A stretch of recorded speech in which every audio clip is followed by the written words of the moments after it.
Nicolas Dose, il faut trouver des sous. Oui. Bercy cherche des millions partout. Alors il y a eu le coup de rabot sur les niches fiscales des plus de 70 ans et le débat budgétaire va faire une nouvelle victime. Qui ça ? Les micro-entrepreneurs, les auto-entrepreneurs, c'est pareil, c'est le nouveau mot.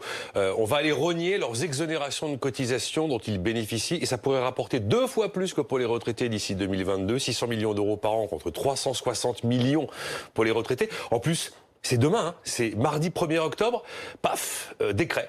Alors l'idée, c'est qu'aujourd'hui, quand vous créez votre boîte, votre micro-entreprise, pour vous tout seul généralement, hein, ce sont les minima que vous allez vous payer tout seul, vous avez 75% d'exonération de cotises la première année, 50 la deuxième, 25 la troisième.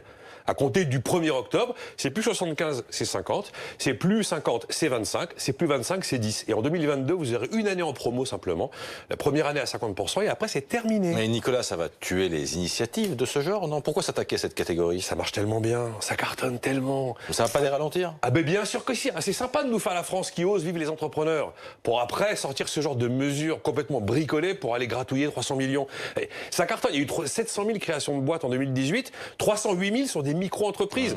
La boîte que je me crée moi-même pour moi, et ce qui est très sain, dans une économie qui bouge. Donc les vaches à lait, on les voit, c'est les cadres sur les allocs chômage, les retraités, dès qu'on a besoin d'un peu d'argent, on y va, et là les micro-entreprises. Après, une fois de plus, c'est de l'instabilité fiscale. Cette aide-là dont ils bénéficiaient, on la leur a accordée il y a moins d'un an, et puis on la reprend maintenant, et puis on s'étonne que les gens croient pas aux promesses de baisse d'impôts, et qu'ils aillent gonfler leur livret A plutôt que de consommer. Enfin, il y a un moment, c'est normal tout ça. Après, on est aussi devant une complexité administrative de dingue. Le gars, micro-entreprise, comment on s'y retrouve dans cette jungle-là complètement illisible de fiscalité? Et puis on est désespérément devant un gouvernement mort de faim. Alors on nous fait le coup de la 6e puissance du monde. On est les meilleurs et on va gratter 300 millions d'euros comme ça. En fait, c'est quoi la France? C'est un pays où on administre la redistribution, on gère la pénurie, on entretient le mythe de l'État qui protège, voilà. Et puis, ça me rappelle une formule de Ronald Reagan. Ronald Reagan disait de la France, et c'est assez vrai quand même, hein, il disait en France, voilà, tout ce qui bouge, on va le taxer. Tout ce qui bouge encore, on va le réglementer. Et puis tout ce qui ne bouge plus, on va le subventionner.